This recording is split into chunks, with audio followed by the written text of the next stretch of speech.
Hi guys, welcome back to part 3 of my journey as a surrogate. So if you watched last week's, I am a day late this week. I had to work yesterday and I just didn't get time to film it properly. I had to look up some stuff because this was a while ago and I wanted to give some accurate information. I'm sure Jeremy will correct me where I'm not accurate. So leaving off, I had signed with the clinic that we were going to go ahead and start protocol in order to make this embryo transfer happen. So we picked a date. That date was October 30th, 2017. Yep, 2017. Holy cow. Okay, so we picked the date. And the date that we all agreed on, all 4 of us agreed on, and the clinic was October 30th. So that being said, we went home and I didn't talk about this. I should talk about this first. Before we did the signing at the clinic, we did have to get contracts done. So yes, this is a law binding, and again, it's stuff that I never realized. So contracts basically protect yourself as a surrogate and protect the intended parent. This just covers everything. If you guys have, for example, in my contract, and it's pretty standard in any contract for this, you can't drink, obviously, while you're pregnant. You can't do drugs while you're pregnant, which is an obvious thing. But there's also little things like you have to limit your caffeine intake, can't drink anything with aspartame in it. So I'm a huge Diet Coke drinker, so I did switch to Coke Zero. Things like that. You have to eat relatively healthy. Some contracts go into detail. It's between the 2 parties. Some contracts go right into detail down to they only want their carrier eating organic, or, it all depends. You have to work that out yourselves. Everybody's contract's different. There is a basic kind of template, I guess, and then what a standard surrogate contract, and then you kind of go from there. We did have lawyers that specialized in fertility law that taken care of. Oh, we had to have something and we didn't have it done, so this was a good kick in the butt for us to get it done, which is nice. We always talked about getting our will done. We had to have a will done up, and the will did have a section in it protecting the IPs, basically saying if something were to happen to me and say I was brain dead and the baby was fine, that I would be put on life support until the baby was healthy enough to be delivered. And that's something we had to agree upon, and I was fine with that. I'm, heaven forbid, but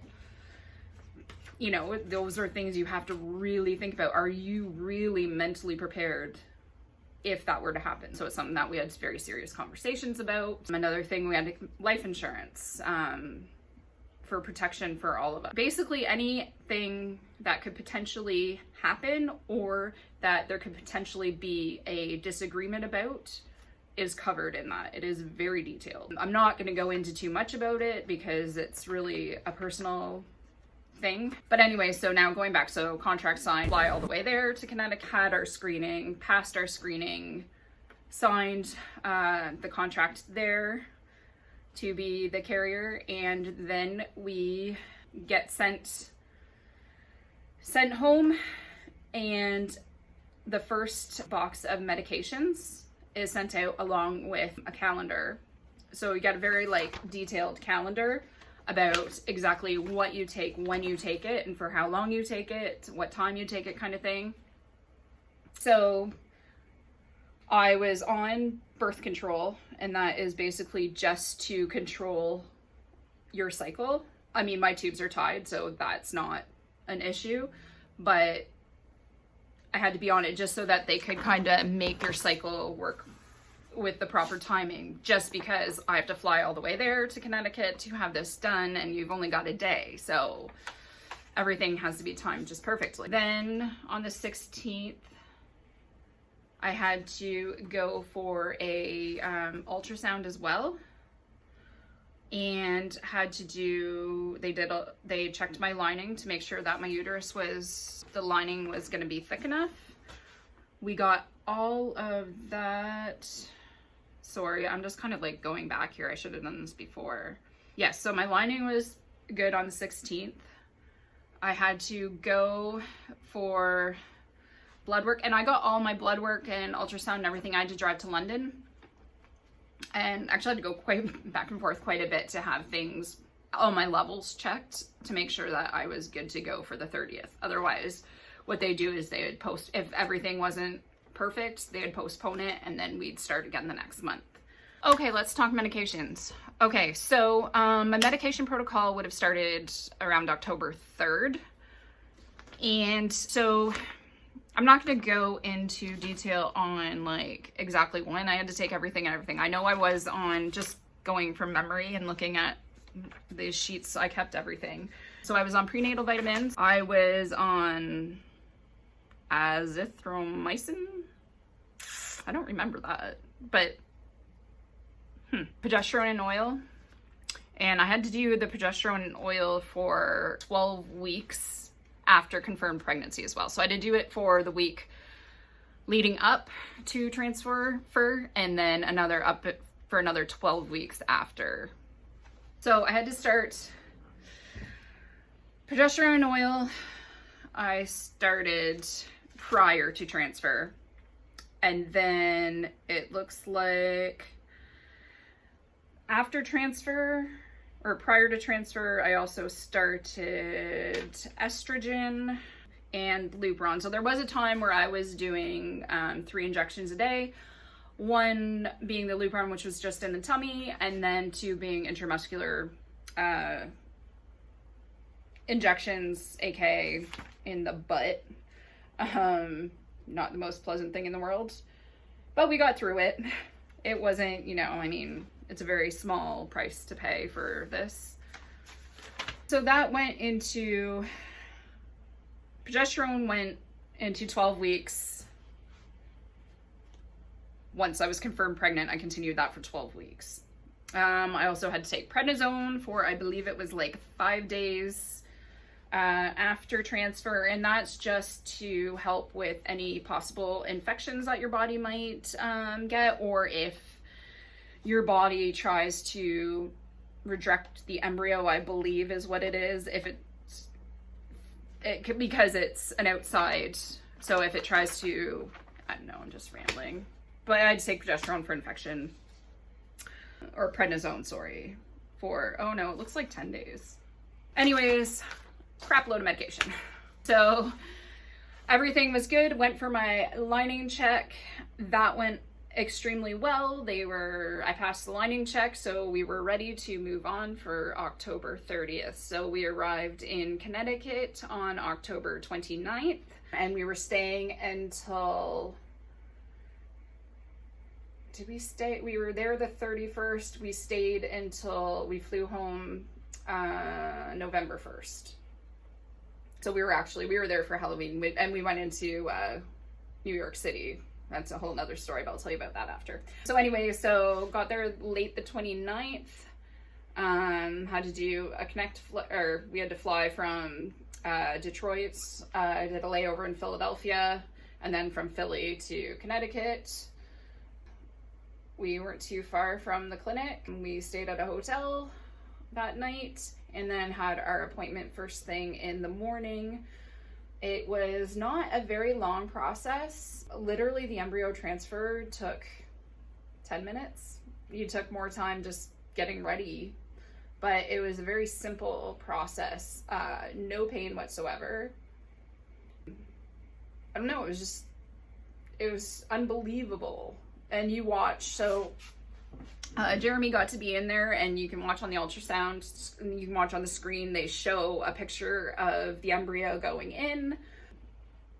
It's just, really, it's a miracle. It's so amazing to see this happen. And then we get a picture to keep after of the little embryo in the uterus. And then you have to wait 12 days and go for blood work, and that's when they'll check your beta numbers, your HCG. levels to see if it's a pregnancy. I did start testing. So dads didn't want to know. They wanted to wait the full 12 days and just find out from the clinic.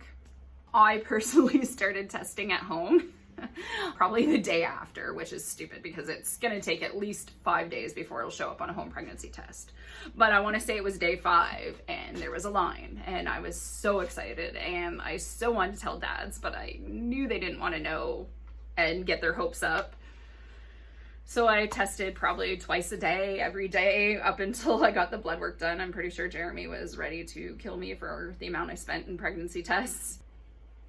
So blood work came back. We did a Skype call with the clinic with the dads and the clinic, and they confirmed we had a keeper. So you still had to do blood work again. I can't remember the time period. If it was a week or was it the next day? I don't know. Oh, maybe it was a couple days. Anyways, because they want to see those HCG levels double. And sure enough, mine doubled. And we were on the way to having a baby. Dads were thrilled, beside themselves. We were excited. Everybody was happy.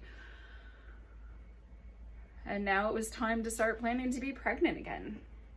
It was very surreal.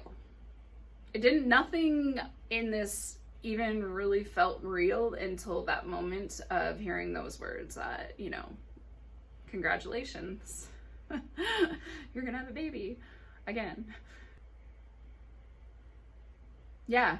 So again, I apologize. This is like choppy and all over the place and I'm kind of rambling, trying to remember the whole process. So that was our last trip to Connecticut.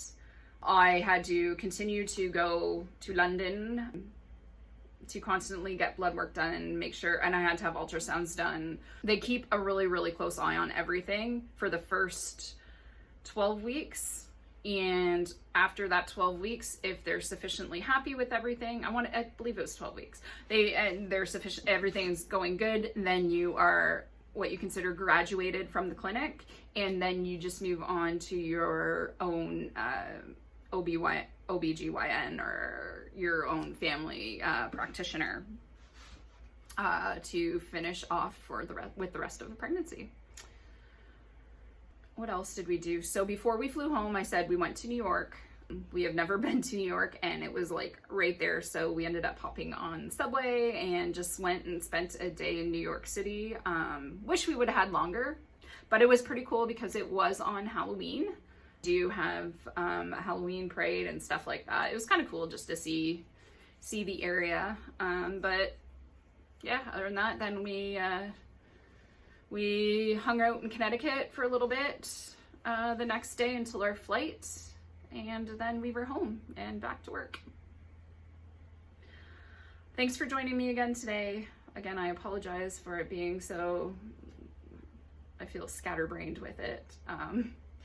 But then I guess next time we'll talk about what it was like being pregnant again after, 5 years of not being pregnant and with someone else's baby and the emotions involved in the whole thing.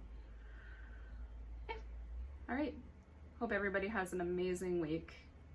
Take care.